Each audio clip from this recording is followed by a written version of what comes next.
So, nandito kami sa Sata Mate. Sa malapit sa hotel lang namin to no. So ito yung isa sa mga pwedeng galaan dito. Ayan. May mga barko dito. Which is nagtataka talaga ako kung sa Saudi pa to, marami nang nangingisda dito diba, namimingwit. Dito hindi talaga ako makakita ng mga taong namimingwit. Pangarap ko pa naman makahuli ng salmon. It's either walang isda dito o bawal mamingwit. So yun lang yun.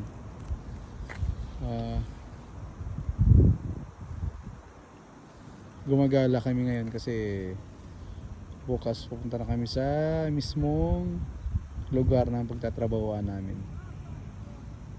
For the meantime kasi pinagala-gala muna kami. Yun nga, gala-gala pero walang sahod.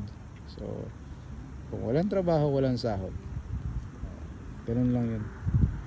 Anyway, pangarap kong mangisda at pangarap kong makahuli ng salmon at makakain ng fresh na salmon. Pero sana alam ko kung paano mangisda dito or mamingwit man lang, kasi parang wala akong nangingitang namimingwit. Yun lang.